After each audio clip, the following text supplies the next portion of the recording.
ভারতের Serum Institute থেকে কানাডায় পৌঁছেছে অক্সফোর্ড অ্যাস্ট্রাজেনেকার করোনা ভাইরাসের ভ্যাকসিনের প্রথম চালান। প্রাথমিকভাবে এতে রয়েছে 5 লাখ ডোজ টিকা।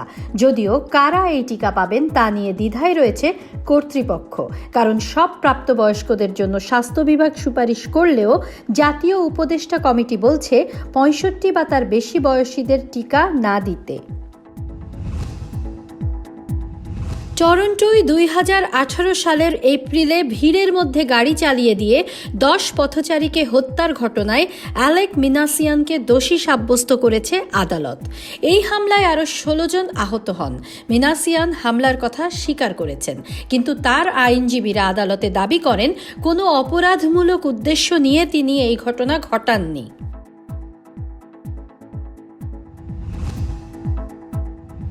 শিল্প খাতে $25 মিলিয়ন বিনিয়োগের ঘোষণা দিয়েছেন অন্টারিওর হেরিটেজ মন্ত্রী লিসা ম্যাকলড।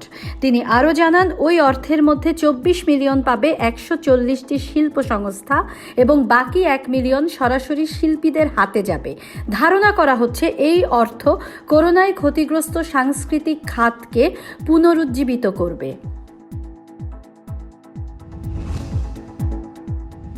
সাবেক শীর্ষ সামরিক কর্মকর্তা জেনারেল জোনাথন ভেন্সের বিরুদ্ধে অভিযোগের বিষয়ে সাবেক সামরিক কর্মকর্তা গ্যারি ওয়েলবার্নকে জিজ্ঞাসাবাদ করবে সংসদীয় কমিটি। এছাড়া প্রতিরক্ষা মন্ত্রী হারজিত সাজ্জানকে কী তথ্য দিয়েছিলেন গ্যারি, সে বিষয়েও জিজ্ঞাসাবাদ করা হতে পারে।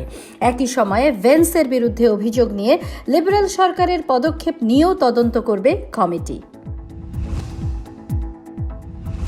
করোনা মহামারীর জেরে কোবেকে মানুষের গড় আয়ু উল্লেখযোগ্য হারে কমেছে। এ তথ্য জানিয়েছে প্রদেশটির পরিসংখ্যান বিভাগ।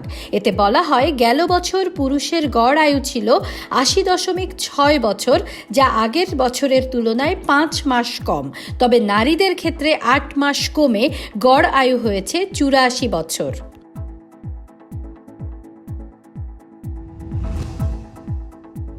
করোনাকালে ব্যবসায়ীদের জন্য সরকারের সহায়তার মেয়াদ 5 জুন পর্যন্ত বৃদ্ধি করা হবে, এই ঘোষণা দিয়েছে ফেডারেল সরকার।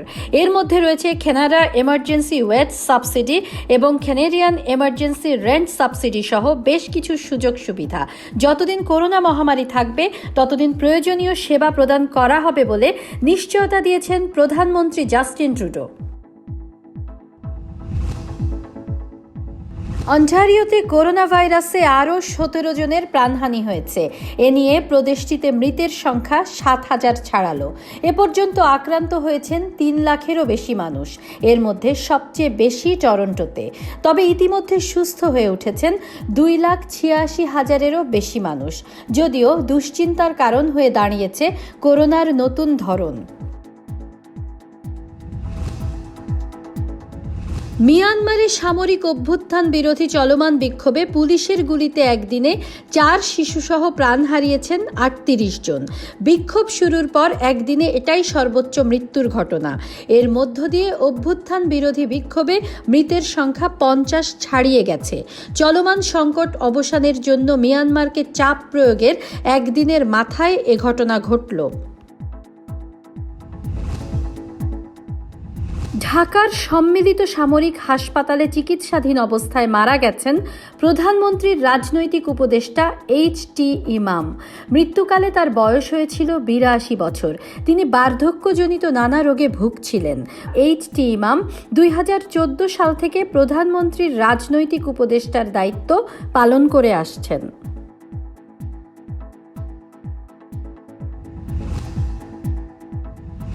ইউরোপের প্রথম ফুটবলার হিসেবে টানা 12 মৌসুমে অন্তত 20টি করে গোল করার কীর্তি গড়েছেন পর্তুগিজ তারকা ক্রিস্টিয়ানো রোনালদো। ইউরোপীয় খেলোয়াড়দের বাইরে এই অর্জন আছে কেবল লিওনেল মেসির।